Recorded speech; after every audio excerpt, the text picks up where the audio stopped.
اندھا کر دیتی ہے. عصبیت کے بارے میں آتا ہے کہ انسان کو اندھا کر دیتی ہے اور جو ہے انسان کو بہرا جو ہے گونگا کر دیتی ہے. یہ حق بولنے نہیں دیتی اور حق دیکھنے نہیں دیتی. یہ جو عصبیت ہوتی ہے چاہے کون سی بھی ہو، خاندانی ہو، علاقائیت ہو، مذہبی ہو یا قومیت والی ہو، جو بھی ہو، آپ ایک مرتبہ تھوڑی سی اس کو کر کے دیکھ لیں کہ بھائی ہم یہ ہیں وہ ہیں، بس پھر جو ہے یہ بھی بول ہو گیا آپ کے اندر.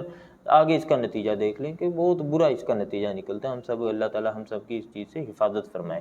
اللہ کے نبی صلی اللہ علیہ وسلم نے اس کے بارے میں بیان فرمایا کہ میں نے اس کو اپنے پاؤں تلے رون دیا ہے. اب کسی عربی کو عربی اٹھ کے کہنے لگے کہ میں افضل ہوں اس لیے کہ میں عربی ہوں، یہ عجمی ہے، یہ اب کسی کو کسی کے اوپر فوقیت حاصل نہیں ہے، کوئی کسی سے بڑا نہیں ہے.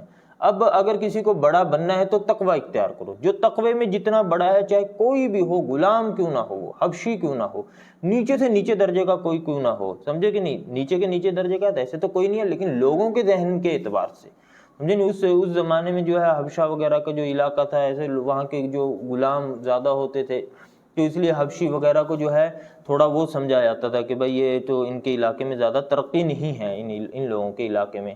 تو اس لیے جو ہے جب تھوڑا وہ ہوتا تھا نیچے کے درجے کی تو اس کی حبشیت سے مثال دے دی جاتی تھی، سمجھے، کیونکہ لوگوں کے ذہن میں وہ چھوٹا تھا لیکن ویسے چھوٹا نہیں تھا، سمجھے کہ ورنہ اگر ایسے ہی چھوٹا ہوتا تو اللہ کے نبی صلی اللہ علیہ وسلم کسی حبشی کو جو ہے اتنی ترجیح نہ دیتے جتنی حضرت بلال کو دی. حضرت حبشہ کے رہنے والے تھے. اسلام نے اس چیز کو مٹا دیا تو حضرت بلال کو جو ہے یہ درجہ مل گیا جو لوگ بالکل نیچا سمجھتے تھے. تو جب وہ آ کے جو ہے عربوں کے دروازے کے اوپر کھڑا ہوتا تھا تو بڑے بڑے سرداروں کو کہہ دیا جاتا تھا کہ بھئی آپ کا نمبر بعد میں، یہ آدمی جو ہے پہلے ہے کیونکہ اس نے اسلام پہلے قبول کیا تھا، یہ تقوی میں تم سے بڑا ہوا ہے. تو اب ایک ہی معیار رہ گیا بڑا بننے کا کہ جو آدمی جتنا بڑا متقی ہے، جتنا اللہ سے ڈرنے والا ہے، وہ اتنا بڑا ہے، سمجھے نہیں، اور جتنا اپنے لیے تواضع اختیار کرنے والا ہے وہ اتنا بڑا ہے. یہی معیار رہ گیا. اب کوئی کہے میں یہ صاحب ہوں، میں یہ صاحب ہوں، میں وہ صاحب ہوں، ہم یہ ہیں وہ ہیں، کچھ بھی نہیں رہ گیا. اللہ کے نبی صلی اللہ علیہ وسلم نے کہا کہ میں نے اس کو رون دیا ہے. اب اگر کوئی آدمی ایسی چیزیں اٹھاتا ہے، ایسی چیزیں بیان کرتا ہے کہ ہم وہ ہیں ہم وہ ہیں، تو وہ آدمی جو ہے اللہ کے نبی صلی اللہ علیہ وسلم کی روندی ہوئی چیزوں کو اٹھا رہا ہے، اللہ کے نبی صلی اللہ علیہ وسلم کی مخالفت کر رہا ہے، وہ جاہلیت والی باتیں کر رہا ہے، سمجھے نہیں. ایک صحابی کی زبان سے جو ہے ایک کالے آدمی کے لیے نکل گیا یبن السودا، اے کالی کے لڑکے، سمجھے نہیں، اتنا نکل گیا. اللہ کے نبی صلی اللہ علیہ وسلم بڑے بڑے آدمی تھے. اللہ کے نبی صلی اللہ علیہ وسلم نے کہا کہ ابھی بھی تیرے اندر جاہلیت کا اثر باقی ہے، سمجھے کہ نہیں، ابھی بھی تیرے اندر جاہلیت کا اثر باقی ہے. ارے میں آیا ہوں جاہلیت کو مٹانے کے لیے اور تو جاہلیت والی باتیں کر رہے ہو بھائی، سمجھے کہ نہیں. تو یہ وہ چیزیں ہیں جس کو جو ہے اللہ کے نبی صلی اللہ علیہ وسلم نے کیا کیا، مٹایا ہے اپنے پاؤں تلے، اور علی اعلان دعویٰ کیا کہ اب سے یہ چیزیں اٹھنی نہیں چاہیے. اور جس قوم کے اندر یہ چیزیں اٹھ جاتی ہیں تو وہ قوم پسپائی ہوتی چلی جاتی ہے، سمجھے نہیں.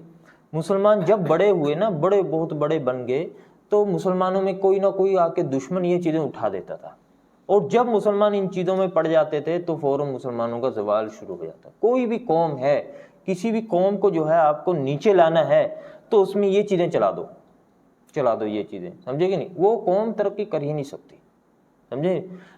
مسلمانوں کی تاریخ کی کوئی بھی سلطنت اٹھا کے دیکھ لو، جب ترکوں کے دل میں یہ آ گیا کہ ہم ترک ہیں، سمجھے نہیں، عربوں کے دل میں یہ آ گیا کہ ہم عرب ہیں. پہلے ترکوں کی سلطنت بنی تو وہ کہا جاتا تھا کہ بھئی مسلمانوں کی بادشاہت ہے، سمجھے نہیں، تو عرب لوگ بھی اندر چلے گئے، وہ بھی اندر چلے گئے، وہ بھی اندر چلے گئے، وہ بھی اندر چلے گئے. جب دشمن نے جو ہے توڑنا چاہا تو اس کے لیے کوئی کام نہیں کیا، انہوں نے ایسا نہیں کہا کہ یہ کوئی نہیں فتنہ. عربوں کو جا کے کہنے لگے یار تم عرب لوگ ہو، یہ ترکی لوگ ہیں، بتلاؤ ترکی لوگ تمہارے اوپر حکومت کریں گے، یار تم عرب ہو، تم نے تو دین دیا ان کو. بس ان کو عصبیت پڑھا دی کہ عربیت پڑھا دی، اور پھر ایسی مخالفت کی ان لوگوں نے کہ بھائی اس مسلمان آپس میں لڑنا شروع کر دیا، سمجھے نہیں. اس کو سمجھا دو کہ بھائی تم تو بنگالی ہو، بہار والوں کو سمجھا تم بہاری ہو، بس لڑتے رہیں گے، آپ کو پھر دوبارہ سے کچھ کرنے کی ضرورت نہیں ہے.